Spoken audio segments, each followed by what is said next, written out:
Olá pessoal, bem-vindos ao nosso canal. Hoje, vamos desvendar alguns fatos curiosos e surpreendentes sobre o mundo da economia, que provavelmente vão mudar a forma como você enxerga o dinheiro e o mercado. Você sabia que a palavra salário vem do latim salarium, que era o pagamento dado aos soldados romanos para comprar sal? Pois é, o sal era tão valioso que virou moeda de troca. Essa é só uma das muitas histórias incríveis que a economia tem para nos contar. Então se prepara, porque vamos mergulhar em um universo de curiosidades que afetam diretamente o nosso dia a dia.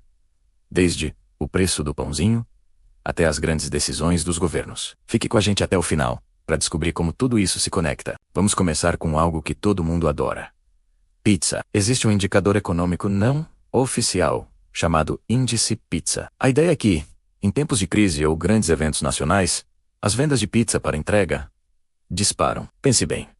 Quando há uma grande notícia na TV, ou um evento importante, as pessoas tendem a ficar em casa e pedir comida. Analistas observaram que picos de pedidos de pizza em Washington, depois de Cristo, muitas vezes antecederam anúncios políticos importantes. É uma forma divertida e até que bastante lógica de tentar prever grandes acontecimentos. Da próxima vez que vir uma promoção de pizza, talvez algo grande esteja para acontecer na economia. Agora vamos falar de algo um pouco mais sério: a Holanda e a primeira bolha econômica da história. A mania das tulipas. No século XVII, as tulipas recém-chegadas da Turquia se tornaram um símbolo de status extremo. As pessoas ficaram tão obcecadas com os bulbos de tulipas raras que os preços dispararam a níveis absurdos. Um único bulbo da variedade Semper Augustus chegou a ser vendido pelo preço de uma casa de luxo em Amsterdã. As pessoas vendiam terras, joias e até suas casas para investir em tulipas, acreditando que os preços subiriam para sempre. Mas, como em toda bolha, a euforia acabou. Em fevereiro de 1637, os preços despencaram repentinamente, e quem tinha investido tudo em bulbos de tulipa perdeu fortunas da noite para o dia. A mania das tulipas é, até hoje, um dos exemplos mais clássicos e citados para alertar sobre a especulação desenfreada e os perigos do comportamento de manada nos mercados financeiros. E que tal falarmos sobre dinheiro? Você já parou para pensar quanto dinheiro existe no mundo? Estima-se que o valor total, somando moedas, notas e dinheiro em contas bancárias, seja de cerca de 40 trilhões de dólares. Mas se incluirmos investimentos, criptomoedas e derivativos, esse número salta para mais de 1 quatrilhão de dólares. É um número tão grande que é difícil até de imaginar. E o mais curioso é que apenas uma pequena fração desse dinheiro, cerca de 8%, existe fisicamente, em forma de notas e moedas. Todo o resto é puramente digital, existindo apenas nos computadores dos bancos e instituições financeiras. Isso mostra o quanto nosso sistema financeiro se tornou abstrato e dependente da tecnologia. Falando em tecnologia, vamos para um conceito fascinante, chamado paradoxo de Jevons. No século XIX, o economista William Stanley Jevons observou algo contraintuitivo. Ele percebeu que quando a tecnologia tornava o uso do carvão mais eficiente, o consumo de carvão não diminuía. Pelo contrário, aumentava. A lógica é que, ao se tornar mais barato e eficiente usar carvão, novas aplicações e indústrias surgiram, e as pessoas passaram a usá-lo em maior quantidade. Vemos isso acontecer até hoje. Nossos carros são mais eficientes em consumo de combustível do que há 30 anos.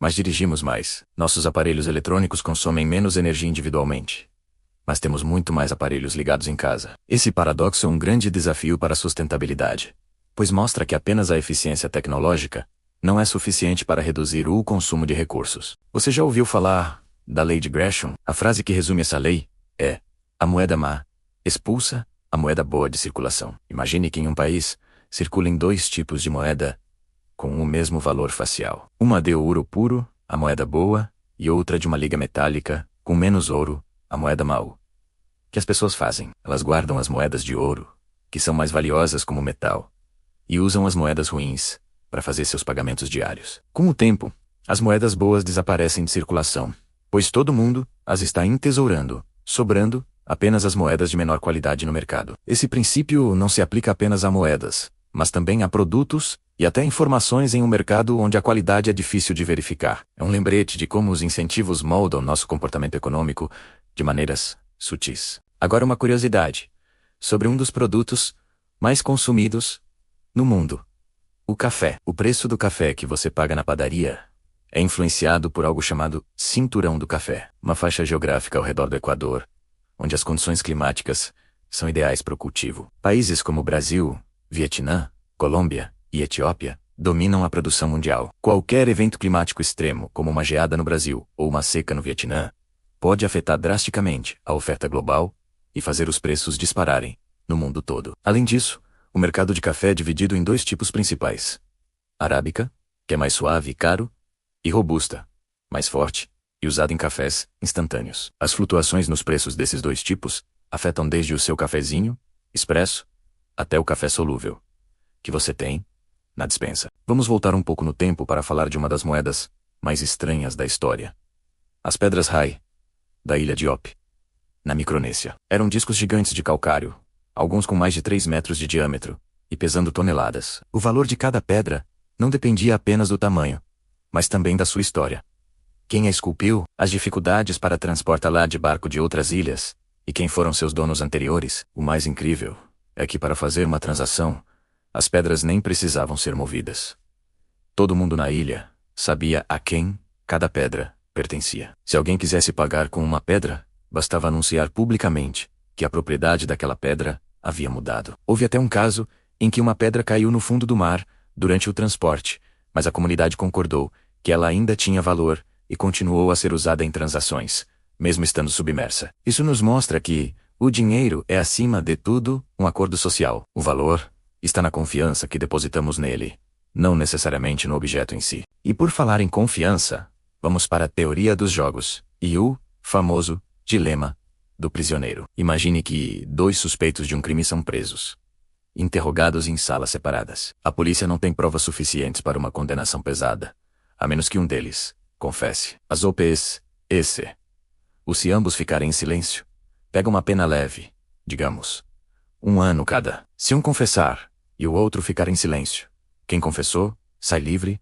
e o outro pega 10 anos. Se ambos confessarem, os dois pegam uma pena intermediária, tipo 5 anos cada. Olhando de fora, a melhor opção para os dois seria cooperar e ficar em silêncio. Mas individualmente, cada prisioneiro pensa: se eu ficar em silêncio, corro o risco do outro me trair e eu pegar 10 anos. Se eu confessar, na pior das hipóteses pego 5 anos e na melhor, saio livre. O resultado racional, mas não ideal, é que ambos acabam confessando e pegando 5 anos cada. Esse dilema ilustra por que a cooperação pode ser tão difícil, mesmo quando é a melhor saída para todos. Vemos isso em acordos de preços entre empresas, negociações comerciais entre países e até em nossas relações pessoais. Outro indicador econômico inusitado é o índice do batom. A teoria, popularizada por Leonard Lauder, presidente da Estée Lauder, sugere que em tempos de recessão econômica, as vendas de cosméticos mais baratos, como batons, aumentam. A ideia é que, quando as pessoas não podem gastar com itens de luxo caros,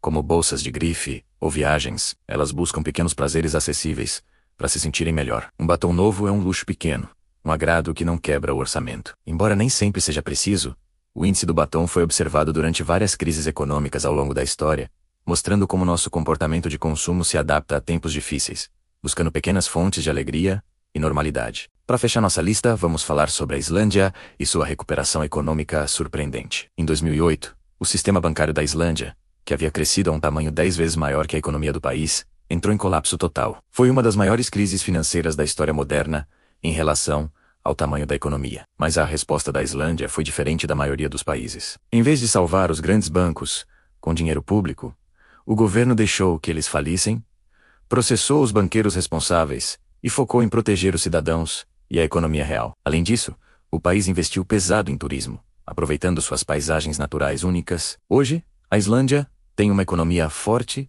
e diversificada. A história islandesa se tornou um estudo de caso fascinante sobre abordagens alternativas para lidar com crises financeiras, mostrando que o caminho mais comum nem sempre é o único ou o melhor. E aí?